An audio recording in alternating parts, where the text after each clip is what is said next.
श्रीमद् भागवत महापुराण तृतीय स्कंद तीसरा अध्याय। भगवान के अन्य लीला चरित्रों का वर्णन। पिछले अध्याय में हमने उद्धव जी द्वारा श्री कृष्ण की बाल लीलाओं का सुंदर वर्णन सुना। अब आगे उद्धव जी कहते हैं, इसके बाद श्री कृष्ण अपने माता पिता देवकी वसुदेव को सुख पहुंचाने की इच्छा से बलदेव जी के साथ मथुरा पधारे और उन्होंने शत्रु समुदाय के स्वामी कंस को ऊंचे सिंहासन से नीचे पटककर तथा उसके प्राण लेकर उसकी लाश को बड़े जोर से पृथ्वी पर घसीटा। सांदीपनि मुनि के द्वारा एक बार उच्चारण किए हुए संगोपांग वेद का अध्ययन करके दक्षिणा स्वरूप उनके मरे हुए पुत्र को पंचजन नामक राक्षस के पेट से अर्थात यमपुरी से लाकर दे दिया।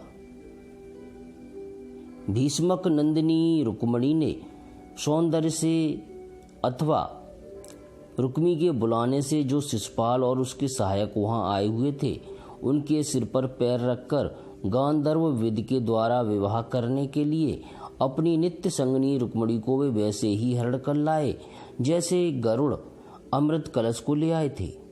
स्वयंवर में 7 बिना नथे हुए वैलों को नाथ कर नागनजिती सत्या से विवाह किया। इस प्रकार मान भंग हो जाने पर मूर्ख राजाओं ने शस्त्र उठाकर राजकुमारी को छीनना चाहा। तब भगवान श्री कृष्ण ने स्वयं बिना घायल हुए अपने शस्त्रों से उन्हें मार डाला। भगवान विषयी पुरुषों की सी लीला करते हुए अपनी प्राण प्रिया सत्यभामा को प्रसन्न करने की इच्छा से उनके लिए स्वर्ग से कल्प वृक्ष उखाड़ लाए। उस समय इंद्र ने क्रोध से अंधे होकर अपने सैनिकों सहित उन पर आक्रमण कर दिया, क्योंकि वह निश्चय ही अपनी स्त्रियों का क्रीड़ा मृग बना हुआ है। अपने विशाल डीलडौल से आकाश को भी ढक देने वाले अपने पुत्र भौमासुर को भगवान के हाथ से मरा हुआ देखकर पृथ्वी ने जब उनसे प्रार्थना की तब उन्होंने भौमासुर के पुत्र भगदत्त को उसका बचा हुआ राज्य देकर उसके अंतःपुर में प्रवेश किया। वहां भौमासुर द्वारा हर कर लाई हुई बहुत सी राजकन्याएं थीं। वे दीनबंधु श्री कृष्णचंद्र को देखते ही खड़ी हो गईं और सबने महान हर्ष लज्जा एवं प्रेम पूर्ण चितवन से तत्काल ही भगवान को पति रूप में वर्ण कर लिया। तब भगवान ने अपनी निज शक्ति योग माया से उन ललनाओं के अनुरूप उतने ही रूप बनाकर उन सबका अलग अलग महीनों में एक ही मुहूर्त में विधिवत पाण ग्रहण किया। अपनी लीला का विस्तार करने के लिए उन्होंने उनमें से प्रत्येक के गर्भ से सभी गुणों में अपने ही समान 10-10 पुत्र उत्पन्न किए। जब काल एवं जरासंध और साल्व आदि ने अपनी सेनाओं से मथुरा और द्वारकापुरी को घेरा था, तब भगवान ने निज जनों को अपनी अलौकिक शक्ति देकर उन्हें स्वयं मरवाया था। संबर, द्विविद, वाणासुर, मुर, बलबल तथा दंतवक्का आदि अन्य योद्धाओं में से भी किसी को उन्होंने स्वयं मारा था और किसी को दूसरों से मरवाया। इसके बाद उन्होंने आपके भाई धृतराष्ट्र और पांडु के पुत्रों का पक्ष लेकर आए हुए राजाओं का भी संहार किया, जिनके सेनापति कुरुक्षेत्र में पहुंचने पर पृथ्वी डगमगाने लगी थी।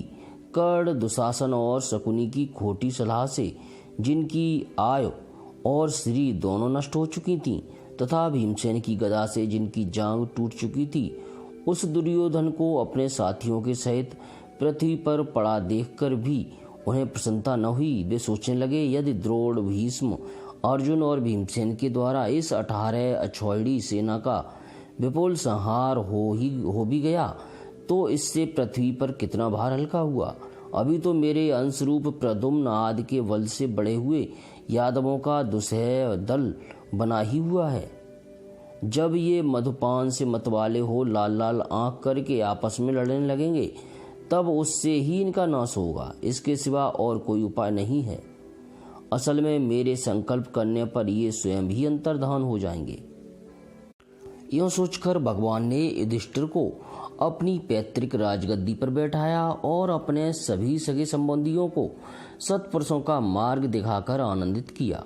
उत्तरा के उदर में जो अभिमन्यु ने पुरुरवंश का बीज स्थापित किया था, वह भी अश्वत्थामा के ब्रह्मास्त्र से नष्ट सा हो चुका था, किंतु भगवान ने उसे बचा लिया।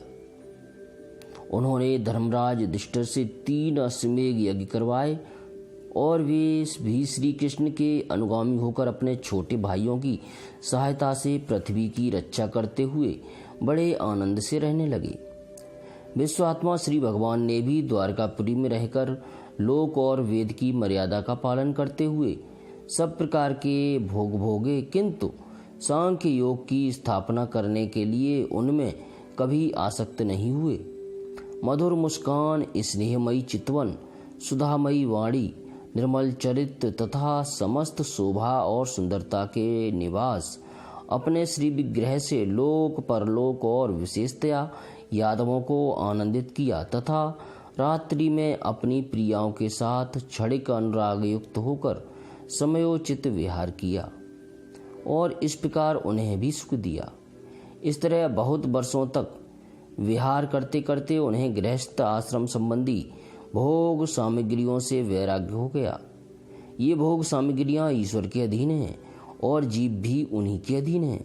जब योगेश्वर भगवान श्री कृष्ण को ही उनसे वैराग्य हो गया, तब भक्ति योग के द्वारा उनका अनुगमन करने वाला भक्त तो उन पर विश्वास ही कैसे करेगा। एक बार द्वारकापुरी में खेलते हुए यदुवंशी और भोजवंशी बालकों ने खेल खेल में कुछ मुनीश्वरों को चिढ़ा दिया। तब यादव कुल का नाश ही भगवान को अभीष्ट है, यह समझकर उन ऋषियों ने बालकों को शाप दे दिया। इसके कुछ ही महीने बाद भाविवश वृषण, भोज और अंधकवंशी यादव बड़े हर्ष से रथों पर चढ़कर प्रभास क्षेत्र को गए। वहां स्नान करके उन्होंने उस तीर्थ के जल से पितर, देवता और ऋषियों का तर्पण किया तथा ब्राह्मणों को श्रेष्ठ गौएं दी। उन्होंने सोना, चांदी, सैया, वस्त्र, मृगचर्म, कंबल, पालकी, रथ, हाथी, कन्याएं और ऐसी भूमि जिससे जीविका चल सके तथा नाना प्रकार के सरस अन्न भी भगवत दर्पण करके ब्राह्मणों को दे दिए। इसके पश्चात गौ और ब्राह्मणों के लिए ही प्राण धारण करने वाले उन वीरों ने पृथ्वी पर सिर टेक कर उन्हें प्रणाम किया। तृतीय स्कंद 3रा अध्याय समाप्त। जय श्री कृष्ण।